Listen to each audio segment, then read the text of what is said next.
너희 마음에 따라 손바닥을 치고 즐거운 소리로 하나님께 외치는지어다. 우리가 축하할 일이 있으면 박수를 치고 또 즐겁게 환호성을 지릅니다. 세상의 스포츠에서 환호성을 지릅니다. 수많은 잔치의 자리에서도 환호성을 지릅니다.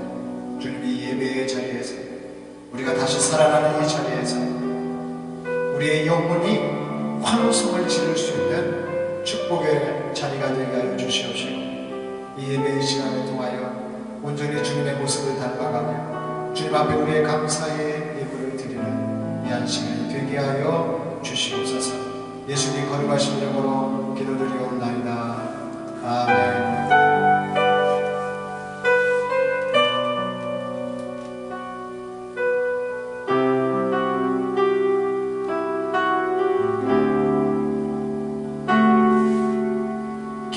깨지고 부서진 내 모습 그 누구에도 보일 수 없네.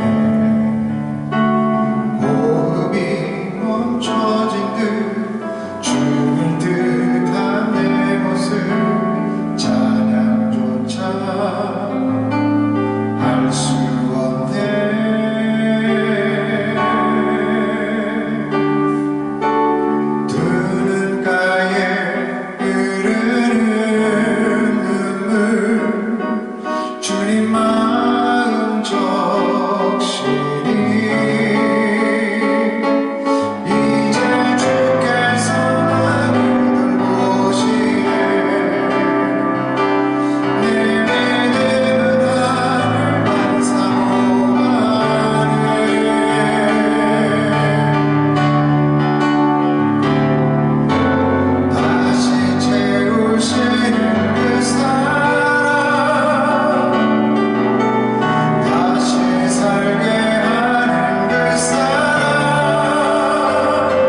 주 사랑이 나를 숨쉬게 해. 세상 그 어떤 어려움 속에도 주 은혜로 나를 보시며 세상 끝날까지 지켜주시네. 주 사랑이 나를 이끄시네. 주 사랑이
주시는 하나님의 말씀 우리 함께 보도록 하겠습니다. 사도행전 13장 16절부터 23절의 말씀입니다. 제가 한 절 여러분들이 한 절 교독하시고 23절 다 같이 합독할 때에 오늘 나에게 주시는 하나님의 음성을 들으시길 바랍니다. 바울이 일어나 손짓하며 말하되 이스라엘 사람들과 및 하나님을 경외하는 사람들아 들으라. 이 이스라엘 백성 하나님이 우리 조상들을 택하시고 애굽 땅에서 나그네된 그 백성을 높여 큰 권능으로 인도하여 주사 광야에서 약 40년간 그들의 소행을 참으시고 가나안 땅 일곱 족속을 멸하사 그 땅을 기업으로 주시기까지 약 450년간이라. 그 후에 선지자 사무엘 때까지 사사를 주셨더니 그 후에 그들이 왕을 구하거늘 하나님이 베냐민 지파 사람 기스의 아들 사울을 40년간 주셨다가 패하시고 다윗을 왕으로 세우시고 증언하여 이르시되 내가 이새의 아들 다윗을 만나니 내 마음에 맞는 사람이라 내 뜻을 다 이루리라 하시더니 하나님이 약속하신 대로 이 사람의 후손에서 이스라엘을 위하여 구주를 세우셨으니 곧 예수라. 아멘. 오늘 우리 모두에게 새로운 한 해 2026년을 허락해 주시고 첫 주를 이렇게 예배하면서 나아갈 수 있는 시간을 주신 우리 하나님께 감사와 영광을 올려드립니다. 이 새로운 한 해를 우리가 시작하면서요, 내딛고 있는 이 걸음 속에서 하나님께서 우리가 어떤 모습의 삶을 살기를 원하시는지 오늘 이 말씀을 통해서 생각해 볼 수 있는 한 시간이 되기를 소망합니다. 본문의 말씀을 보면은 하나님께서 이스라엘 왕 다윗을 세우고 계시죠. 그리고 다윗에게 뭐라고 말씀하셨습니까? 오늘 설교 제목처럼 뭐라고 말씀하셨다? 내 마음에 맞는 사람이라. 자, 다 같이 하겠습니다. 내 마음에 맞는 사람이라. 네, 맞다는 것은 딱 들어맞는다는 거죠. 하나님의 이 마음에 맞는 사람이지만 여기서 맞다라고 하는 것은 기쁘다 이거예요. 내가 딱 봤을 때 기쁜 사람이다. 다윗이 온전하고요, 흠없는 사람이어서 하나님께서 내 마음에 맞는 사람이다. 여러분 이렇게 말씀하신 것이 아니에요. 다윗이 정말로 온전하냐? 다윗이 정말로 흠이 없는 사람이냐? 아니다는 거예요. 그러나 이 말씀의 의미는 뭐냐는 것입니다. 하나님을 향한 그 다윗의 진실한 마음, 또 죄를 지으면은 회개하는 태도를 오늘 가진 그 사람이라는 뜻이다 이 말이에요. 그래서 하나님은 다윗에게 내 마음에 맞는 사람이라고 말씀하고 있습니다. 오늘 우리는 사도 바울이 비시디 안디옥에서 전한 이 전도의 설교, 이것을 우리가 살펴보면서 다윗과 같은 삶, 또 하나님이 왜 다윗을 쓰시나, 나아가서 우리를 위해 오신 내 마음에 맞는 영원한 사람이신 예수 그리스도를 우리가 발견을 하고 그 예수님 안에서 새로운 한 해를 시작하기를 저는 소망합니다. 우리의 삶은 오직 예수님께 집중할 수 있는 2026년도 한 해, 또 천국과 그 지옥의 영원한 갈림길 앞에서 늘 내 자신을 들여다볼 수 있는 2026년의 한 해, 또 항상 회개하면서 주 예수님과 동행해 볼 수 있는 복된 한 해가 되기를 간절히 소망합니다. 내 마음에 맞는 사람은 그럼 어떤 사람일까요? 과연 어떤 사람을 하나님은 내 마음에 맞는 사람이라고 하실까요? 첫째로 하나님의 부르심에 반응하는 삶입니다. 이 삶은 항상 회개하는 삶이고 또 택하심과 기대가 있는 삶이라고 할 수 있습니다. 사도행전 13장에서 바울은 이스라엘 역사들을 잠깐 이야기를 해줘요. 그러면서 하나님께서 이스라엘 백성 중에서 구원자를 세우실 것을 약속하셨다는 것을 증거합니다. 그중 다윗에 대하여 말씀하고 있어요. 사도행전 13장 22절 말씀에 내가 이새의 아들 다윗을 만나니 내 마음에 맞는 사람이라 내 뜻을 다 이루게 하리라. 이 말씀에서 보면 마음에 맞는 이라고 하는 이 히브리어 표현이 있습니다. 레바비라고 하는 말인데 이 말이 무슨 말이냐? 내 마음속 깊이 있는 본성과 일치한다라고 하는 뜻이에요. 그러니까 하나님의 본성과 일치를 하고 있다. 하나님의 속성과 일치를 하고 있다. 하나님의 가장 강한 속성 중에 하나가 무엇일까요? 사랑이에요, 사랑. 이 마음에 맞는다라고 했을 때 하나님의 깊은 속성 가운데 있는 이 사랑, 하나님을 사랑하는 거예요. 하나님을 사랑하는 거. 가인과 아벨의 창세기 첫 제사가 나옵니다. 첫 예배지요. 정말 사랑해서 아낌없이 드린 동생 아벨. 그냥 사랑 없이 그냥 형식적으로 드린 형 가인. 이런 본질적으로 다른 거예요. 사랑해서 드린 것과 사랑하지 않고 드린 것 차이가 있는 것이에요. 그래서 신약에서도 그렇고 구약에서도 그렇고 주님 뭐라고 말씀하셔요? 자원해서 예물을 드리는 자를 너희는 받을지니라 그래요. 자원하지 않는 예물을 받지 말라는 거예요. 자원하는 예물을 받아서 나한테 올리면 그것을 주님이 받으신다라고 하는 것입니다. 즉 하나님의 이 가장 강력한 속성 가운데 하나인 이 기쁨과 사랑, 이것이 다윗의 그 중심은 주님의 마음과 일치됐다는 것입니다. 이새의 아들 다윗은 하나님께 직접 인정을 받은 인물입니다. 그리고 지복받은 인물이에요. 사무엘상 16장 7절은 다음처럼 말씀합니다. 자, 같이 읽습니다. 시작. 여호와께서 사무엘에게 이르시되 그의 용모와 키를 보지 말라. 내가 이미 그를 버렸노라. 내가 보는 것은 사람과 같이 아니하니 사람은 외모를 보거니와 나 여호와는 중심을 보느니라 하시더라. 사람은 외모 본다는 것이에요. 사람은 인물 본다는 것입니다. 사람은 그 용모와 키를 본다는 것이에요. 그러나 주님이 사람 보는 것 같지 않고 버렸대. 하나님 택하지 않으셨대. 그 하나님 택한 사람은 누구냐? 중심이 있는 사람을 택했다는 거예요. 살아가도 그냥 사는 사람 택하는 게 아니라 내가 어떤 목적을 가지고 살아가는 사람, 그 사람 택한다는 것이에요. 특별히 하나님에 대한 목적, 하나님에 대해서 중심이 있는 사람, 그 하나님을 사랑하고 하나님께서 기뻐하시는 일을 하기를 원하는 그 사람, 하나님이 그 중심을 보신다는 것입니다. 시편 51편 10절에도 다음처럼 말씀하고 있습니다. 하나님이여 내 속에 정한 마음을 창조하시고 내 안에 정직한 영을 새롭게 하소서. 다윗은 실수도 분명히 했습니다. 다윗을 살펴볼 때 연약한 부분들도 있었습니다. 하지만 다윗은 실수하고 죄를 지었을 때마다 철저하게 회개했습니다. 그리고 하나님의 뜻을 구했습니다. 하나님은 저와 여러분들의 완벽함을 보시는 하나님이 아니시라는 것이에요. 사람은 완벽을 추구해요. 국가도 완벽한 시스템, 사회도 완벽한 시스템, 가정도 어떻게 보면 완벽하게 돌아가는 시스템, AI 인공지능도 완벽하게 돌아가는 것을 원합니다. 그러나 이 세상에 완벽한 것은 없어요. 완벽을 추구할 뿐이죠. 늘 우리의 컴퓨터는 업데이트를 합니다. 우리가 쓰고 있는 모바일 폰도 역시 계속해서 시스템이 업데이트합니다. 왜 그래요? 이거 조금만 더 손대니까 괜찮아. 이걸 했더니 조금 더 편리함이 있어. 좀 더 나은 생활이 이루어지는 것 같아.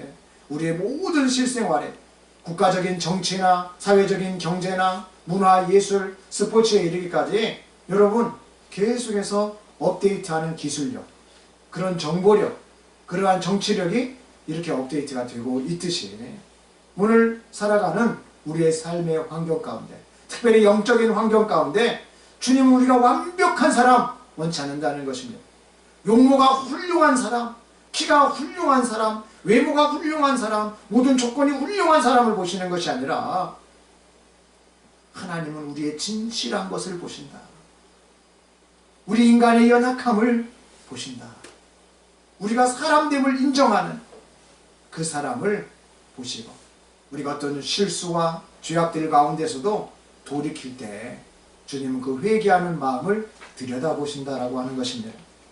요한일서 1장 9절 말씀은 이런 측면에서 이렇게 이야기하는 것입니다. 만일 우리가 우리 죄를 자백하면 그는 미쁘시고 의로우사 우리 죄를 사하시며 우리를 모든 불의에서 깨끗하게 하실 것이요 라고 이렇게 말씀하고 있습니다. 바라기는 2026년도 우리가 하나님의 부르심에 항상 회개하는 마음으로 우리가 나아갈 때에 하나님은 저와 여러분들을 통해서 하나님의 뜻을 반드시 이루어 주실 것입니다.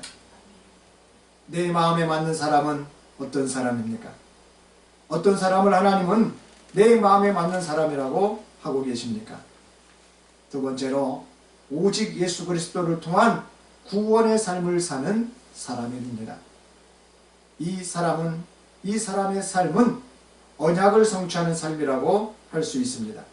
사도행전 오늘 우리 본문의 말씀에 13장 23절에 보면 하나님께서는 다윗에게 약속하신 자손 중에서 구원자이신 예수님께서 나시도록 역사하셨습니다. 예수님은 단순히 다윗의 후손이 아닙니다. 예수님은 하나님께서 이스라엘에게 주신 모든 언약의 완성이 되시는 분이십니다. 사도 바울은 사도행전 13장 오늘 우리가 읽진 않았습니다마는 38절로 39절에서 다음처럼 말씀합니다.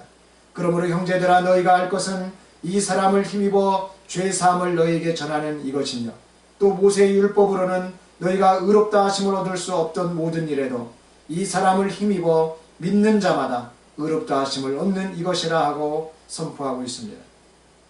모세의 율법, 창세기, 출애굽기, 레위기, 민수기, 신명기. 여러분 이 율법을 가지고서는 너희가 의롭다 하심을 얻을 수 없다는 것이에요. 그 율법 가운데 10계명이 있죠. 하나님을 사랑하는 법, 이웃을 사랑하는 법. 어떻게? 내 몸처럼 사랑하는 법이라고 했어요. 여러분 내 몸을 사랑하는 사람이 하나님도 사랑할 수가 있고 내 몸을 사랑하는 사람이요 이웃도 사랑할 수 있다는 거예요. 이게 헷갈리는 분들이 이렇게 생각을 하면 돼요. 내가 잘 살아있으면 하나님도 잘 믿을 수가 있어요. 내가 잘 살아있으면 내가 이웃도요 잘 사랑할 수가 있어요. 내가 죽으면 무슨 소용입니까? 내가 무너지면 모든 게 무슨 소용이에요? 아무 의미가 없는 것이죠. 하나님이 오늘 우리들에게 말씀하시는 것이 무엇입니까? 나를 힘입어서 너희가 살아라. 여러분 예수로 사는 게 사는 것이에요. 예수로 살지 않는 것은 돈으로 사는 것, 건강으로 사는 것, 우리가 가진 것으로 사는 것, 우리가 유익하다고 여기는 것으로 사는 것이에요. 그것은 이 땅에서만 사는 것이에요. 그러니까 예수님은 그걸 가지고 살았다라고 하지 않아요. 예수님이 살았다라고 하는 것은 오직 이 사람을 힘입어. 주님, 제가 물질도 이렇게 써보니까요, 예수님 없는 물질은 의미가 없네요. 제가요 배워보니까요, 예수님 없는 배움은 아무 의미가 없네요. 제가요 가정을 꾸려보니까요, 예수님 없는 가정은 아무 의미가 없네요. 이렇게 예수님이 있어야만이 모든 것에 의미가 있다라고 하는 것입니다. 내 인생의 시간표 가운데 2026년이라는 이 시간표 가운데에 예수의 이름을 힘입어 예수님의 이름을 힘입지 않고는 모든 시간이 의미가 없다라고 우리는 생각해야 됩니다. 내 시간이냐 하나님의 시간이냐. 여러분 우리는 히스토리 그의 역사를 살아가는 거예요. 히스타임 그의 시간을 우리는 살아가는 거예요. 여기서 그는 누구냐는 거예요. 바로 예수님이신 것입니다. 예수님은 영원부터 영원까지 존재하고 계시는 분이세요. 그 영원하신 그 본질적이신 그분이 이 땅에 유한한 인생을 우리의 시간표를 창조해 놓으셨어요. 해, 달, 모든 것들을 지어 놓으시면서 뭐라고 말했습니까? 너희들이 영원 일시를 이루라. 여러분 주님이 창조를 하기 전에 창조를 하면서 태양도 만들고 달도 만들고 행성들도 만들고 별들도 만들면서 너희들이 지구를 비춰주고 너희들이 영원 일시를 이루라고 해가 가고 달이 가고 날이 가는 것을 너희들이 이루어가라고 주님이 세팅을 해놨다는 것이에요. 그럼 이 세팅한 사람은 목적이 있을 것 아닙니까? 누구를 위해서 세팅을 해놨다는 거예요. 성경을 읽어보면 처음부터 끝까지 하나님을 위해서 우리가 존재하고 하나님을 위해서 이 세상이 만들어졌고 하나님을 위해서 우리 사람들이 있다라고 말하고 있습니다.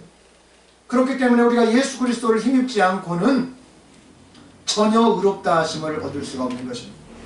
우리가 예수님을 믿음으로 말미암아 우리가 예수님 앞에서 바로 서감으로 말미암아 우리는 2026년이 하나님의 시간대 속에서 하나님과 함께 동행하는 삶으로 나아갈 수가 있는 것입니다.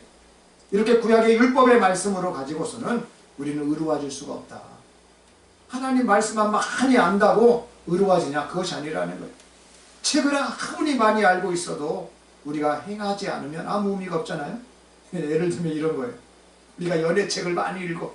사랑에 관련된 연애책을 많이 읽어. 연애를 안 하면 아무 소용이 없어요. 예? 투자 관련된 책들을 많이 보고 동향을 많이 알아도 투자를 안 하면 소용이 없는 것과 똑같습니다. 여러분, 우리가 하나님 말씀을 많이 우리가 암기하면 물론 좋죠. 좋은 말씀이니까. 그러나 그거 가지고 우리가 온전해질 수 없고 의로워질 수 없습니다. 오직 예수 그리스도를 믿고 그 안에서 우리가 예수님과 하나 될 때 우리 죄를 대속해 주신 그 죄사함의 그 은혜의 공로 앞으로 우리가 나아갈 때, 그 사랑 속에 우리가 파고 들어갈 때 우리는 의로워질 수가 있는 것이에요. 참 관계적으로 보면 이거예요. 부모와 자녀와의 관계가 딱 이와 같습니다. 자녀가요, 엄마한테 안겨요. 엄마 하면서 안겨. 파고들어. 엄마의 가슴에 파고들어. 그러면 엄마가 안아줘요. 안아줘. 마찬가지로 엄마가요 또 자녀에게 가요. 아이고 우리 아들 하면서 가서 안아줘. 예? 여기에 있는 분들은 다 그 체험들이 있는 분들이에요. 예? 서로 파고 들어가야 되는 거예요. 예? 그것이 가족의 관계. 우리가 예수님과 정말 우리가 신부된 관계고 부부된 관계고 또 친구된 관계고 예? 아버지와 자녀된 관계라면은 주님이 성령으로 우리 안에 밀고 들어오시는 파고들음도 있지만은 우리가요 하나님의 은혜 앞으로 나아가야 돼요. 저는 이 예배의 시간이 파고드는 시간이라고 믿어요. 저는 기도의 시간이 파고드는 시간이라고 믿어요. 또한 우리가 세상 속에 나가서 열심히 일하는 것도 파고 들어가는 시간이에요.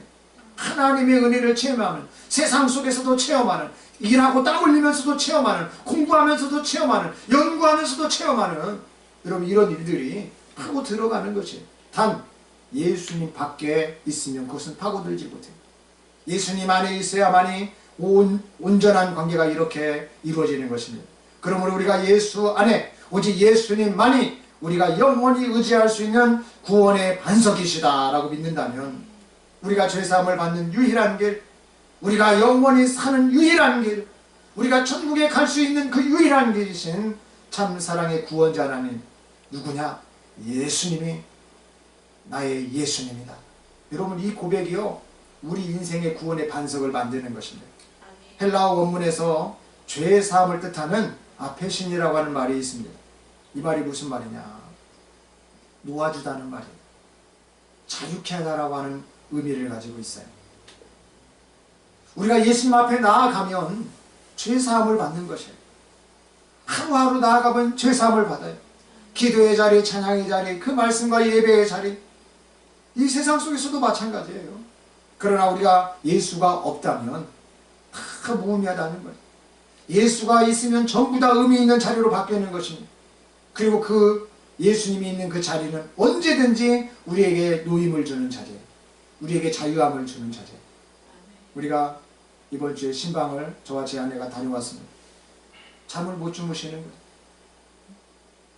예배 드리면 잠을 잘 잘 수 있겠느냐고 물어보시는 거예요. 어떻게 주무십니까? 물어봤더니 잠이 안 오니까 하나님 말씀을 읽다가 스르르 잠이 든다고 이렇게 말씀하시더라고요. 근데 왜 잠이 못 드는가? 나중에 누군가를 통해서 얘기를 들어보니까 이혼하고 자녀들이 공황장애 걸려 있어서 정신병 약을 먹고, 그러니까 남편 된 자로서 또 아버지 된 자로서 이 마음이 괴로운 거예요. 표현은 다 못하지만 잠이 잘 오지 않는 거예요. 열심히 밖에 나가서 돈을 벌고 있지만, 땀 흘려 일하고 있지만 잠잘 때 잠이 오지 않는 거예요. 지난날 술을 많이 드신 분이에요. 술 때문에 억울해 하시는 분이에요. 술로 인해서요 면허증도 잃어버리고 술로 인해서 가정도 이렇게 파탄이 나버린 그 인생이 참 잘 수 있게 해달라고. 노임이 없는 거죠. 그 죄가 꽉 묻고 있는 거예요. 그래서 저희가 예배를 드리고 기도하고 나왔는데 잘 주무신 것 같아요. 여러분 우리가 예수님 앞에 나오면 죄가 이렇게 사라져버리는 거죠. 우리가 예수님 앞에 나오면 죄를 이기게 돼요. 우리가 예수님 앞에 나오면 예수님은 그 죄를 덮어주시는, 그리고 자유함을 주시는 우리의 구원의 하나님이신 것입니다. 우리가 이 죄의 사슬에서 저와 여러분들이 벗어나길 원한다면 2026년도 얼마나 많은 죄들이 우리를 엄습해 올지 몰라요. 내가 저 사람을 무너뜨려야 되겠다. 내가 저 사람의 인생을 무너뜨려야 되겠다. 내가 저를 무너뜨려 가지고 지옥까지 끌고 가야 되겠다 라고 하는 약한 세력들이 얼마나 우리들을 이 죄악의 사슬로 묶는지 몰라요. 그러나 우리가 이것을 벗어나서 진정한 자유를 누리기 위해서는 우리는 예수님 앞에 나오기만 하면 됩니다. 우리는 예수님을 그저 믿으면 됩니다. 우리는 예수님 앞에 나와서 나의 연약함을 있는 모습 그대로 주님 앞에 고백하면 되는 것입니다. 우리 이사야서 53장 5절 말씀 같이 한번 읽겠습니다. 그가 찔림은 우리의 허물 때문이요 그가 상함은 우리의 죄악 때문이라. 그가 징계를 받음으로 우리는 평화를 누리고 그가 채찍에 맞음으로 우리는 나음을 받았도다. 여러분, 주님이 우리의 허물 때문에, 우리의 죄악 때문에 그렇게 십자가를 지셨다는 것이에요. 2000년 전에 그분이 우리와 무슨 상관이 있어? 이렇게 말을 하지만 구약의 제사, 구약의 율법이 우리에게 의미가 없어지고 예수님이 희생 제물이 되어서 예수님이 2000년 전에 뭐라고 말씀하셨냐, 이걸 아는 게 중요해요. 너희들이 죄를 지어서 그런 구약의 시스템처럼 소를 바치고 염소와 양을 바치고 비둘기를 바치고 곡식을 뽑아서 바치고 이런 거 할 일이 없다. 이제는 어떤 순간에 어떤 자리에서든지 어디에서든지 너희가 예수 그리스도의 이름 앞에 나와서 그 십자가 그 공로를 생각하고 너희들이 회개하면 내가 이렇게 다 온전한 제물로 드려놨으니 너희들은 평화를 누릴 수 있다. 너희들은 나음을 받을 수 있다. 이런 얘기를 한 것입니다. 우리 사도행전 4장 12절 말씀 같이 읽습니다. 다른 이로서는 구원을 받을 수 없나니 천하 사람 중에 구원을 받을 만한 다른 이름을 우리에게 주신 일이 없음이라 하였더라. 여러분, 이름 없어요. 다른 이름 없다는 거예요. 우리가 원어적으로 공부하신 분들은 이 예수님의 이름이 한 이름이라는 것을 압니다. 공부 정말 많이 한 분은 알아요. 아버지 따로 아들 따로 성령 따로가 아니라는 것이 한 이름이라는 것입니다. 이 예수님의 이름 밖에는 우리에게 주신 이름이 없다는 거예요. 이름이 있다는 것은 존재를 말하는 것이에요. 가장 하나밖에 없는 소중한 존재, 가장 개성있고 인격적인 존재, 희소성으로 따지면 하나밖에 없기 때문에 소중한 것입니다. 우리에게 다른 이름을 주시지 않았다는 것입니다. 구원받을 이름이 누구의 이름이라? 예수님의 이름이라는 것입니다. 우리의 허물이, 우리의 죄악이 예수님의 찔리심과 상하심, 그 징계하심을 통해서 깨끗게 되어지는 것이라고 오늘 말씀을 하고 계시면서 다른 이름이 없다라고, 천하 사람 중에서 구원을 받을 만한 다른 이름을 우리에게 주신 일이 없다고 이렇게 말씀하고 있는 것입니다.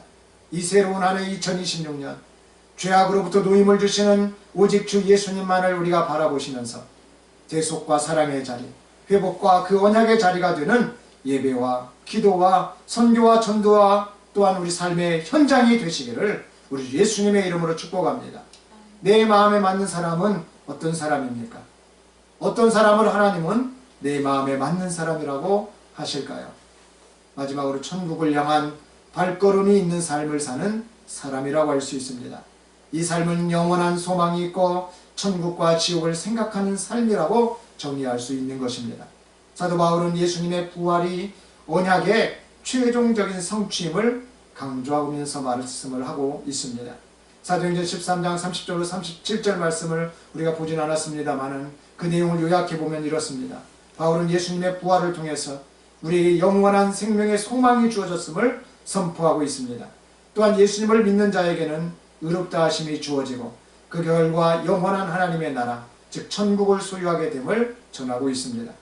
그러나 바울은 예수님을 믿지 않는 자들에게 닥칠 심판과 멸망에 대해서도 경고하고 있습니다.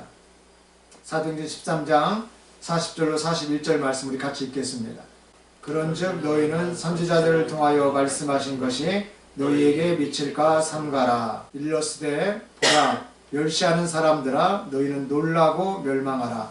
내가 너희 때를 당하여 한 일을 행할 것이니 사람이 너희에게 일러줄지라도 도무지 믿지 못할 일이라 하였느니라 하니라. 자, 선지자들을 통해서 말씀하신 내용이 뭡니까? 너희에게 미칠지 모르니까 삼가라. 조심해라. 행동 조심해라. 너희들 삶을 돌아봐라. 예수님 멸시하는 사람들아, 너희는 놀라고 멸망하라. 아니, 성경에 이렇게 써놔도 되는 거예요? 예수 안 믿는 사람 멸망해버리라고 써놔도 되는 겁니까? 너희 놀랄 것이다. 너희는 멸망할 것이다. 예수님 잘 믿어라. 이렇게 말하고 있는 거예요.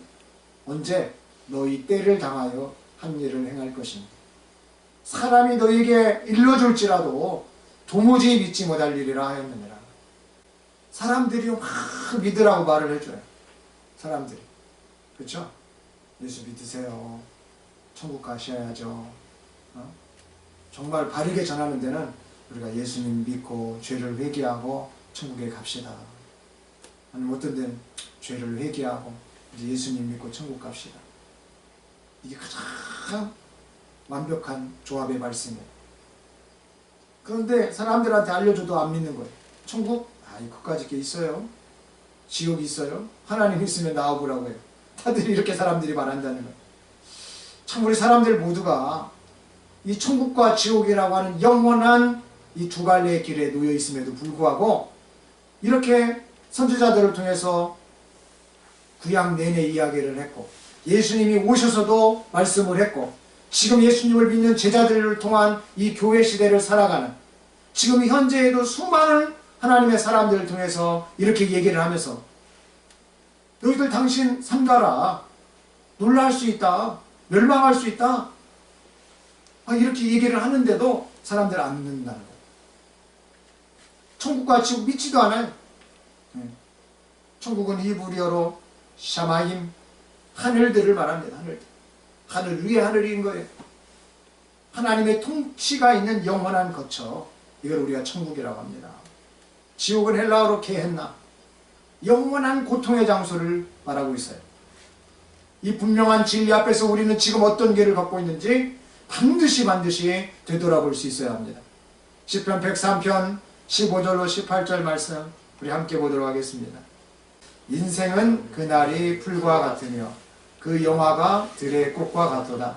그것은 바람이 지나가면 없어지나니 그 있던 자리로 다시 알지 못하거니와 여호와의 인자하심은 자기를 경외하는 자에게 영원부터 영원까지 이르며 그의 의는 자손의 자손에게 이르리니 곧 그의 언약을 지키고 그의 법도를 기억하여 행하는 자에게로다. 아멘. 인생이 뭐와 같다고요? 그날의 풀과 같다. 하루살이같이 그날의 풀, 오늘 있다가 없어지는 풀, 별 볼 일 없는 풀, 우리의 영화가 우리가 가지고 있는 모든 재산, 가지고 있는 부동자산, 유동자산 모든 것 포함해서 보이는 것, 보이지 않는 모든 자산들 포함해서 들의 꽃과 같다. 들의 꽃. 들꽃, 별 볼 일 없는 것이에요. 표현을 해놓잖아요. 그것은 바람이 지나가면 없어져 버린다. 그날의 풀과 그 들의 꽃은 바람이 한번 샥 지나가 버리면 없어진다는 것입니다. 그 있던 자리도 다시 알지 못한다. 예전에 예수님 당시에 그 초대교회들이요, 그 큰 대형 교회들이요 다 사라져 버렸어요.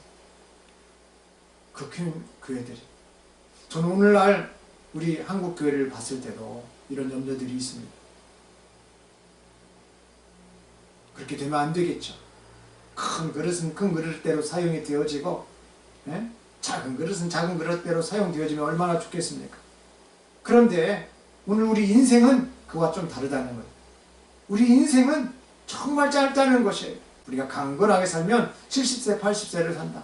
그리고 정말로 장수하면 100세, 120세를 산다고 성경은 말하고 있어요. 2026년 저와 여러분이 무엇을 위해서 진정 살아야 되겠습니까? 영원한 천국을 향해서 한 걸음 한 걸음 더 나아가는 그런 천국을 아까도 침노하는 그런 파고드는 시간이 되어야 되지 않을까요? 우리는 걸어가다가 넘어질 수가 있습니다. 그러나 예수님의 손을 우리가 붙들 수 있어야 돼요. 그 예수님을 시야에서 놓치지 않아야 합니다. 예수님의 발자취를 따라가려고 애를 써야 돼요. 우리는 예수님 안에서 주의 성령의 도우심 속에서 영원한 생명을 소유하게 되는 천국 백성의 삶을 살아야 합니다.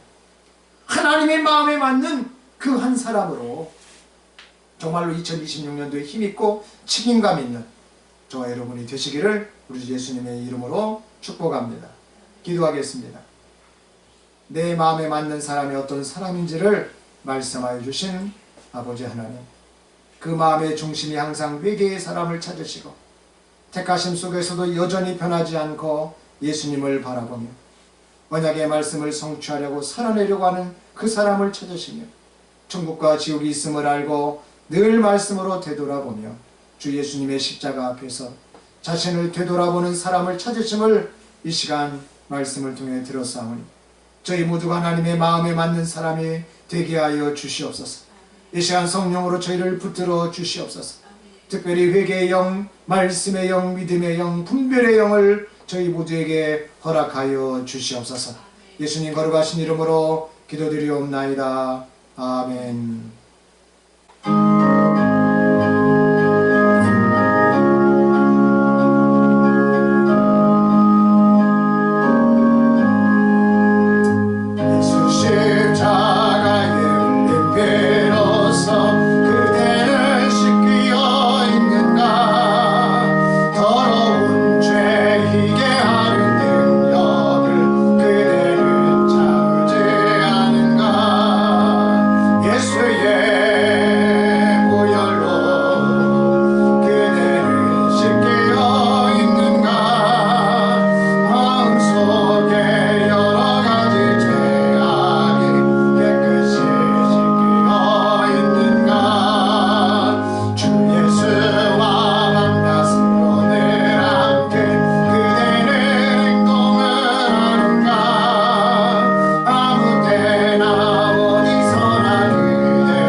온라인으로 그리고 또 목적의 예임을 가지고 선교의 예임을 가지고 또한 특별한 재능을 가지고 이렇게 드린 손길들이 있습니다. 주님, 이 드려짐의 손길들이 또 이들이 맡고 있는 기업과 땀 흘리는 그러한 일터들이 하나님의 마음에 맞는 사람으로서 천국을 파고들고 예수님의 가슴에 파고드는 그러한 삶의 여정이 되고 그러한 기업들이 되어지고 그러한 직장과 일터가 되어지고 그런 인간관계들이 되어져서 온전한 드려짐의 시간, 사회, 공동체, 가정들이 되어질 수 있도록 물질이 되어질 수 있도록 축복하여 주시옵소서. 주님, 천국을 침노하는 그러한 재물을 가진 자들이 되게 하여 주시고 선교의 예물 되게 하시고 주님 복음의 증거의 예물 되게 하여 주시고 주의 전을 세우고 또한 부흥하는 예물들로서 삼아 주시옵시고 가난하고 어렵고 힘든 이들을 되돌아보고 그들에게 섬기고 사랑을 나눠주는 예물이 되어지도록 주님이 봉헌 예물을 드린 손길들마다 축복하여 주시옵소서. 예수님의 이름으로 봉헌하며 기도 올리옵나이다. 아멘.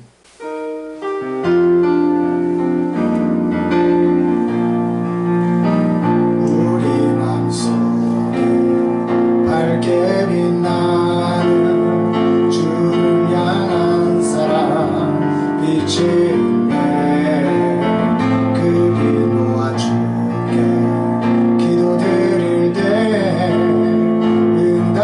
응답하시리 신실하게. 이제 일어나 연약한 자들 그들의 앞을 감싸주라. 내 비비처럼 모두 알도록 빛을 들고 세상으로 빛을 들고 세상으로.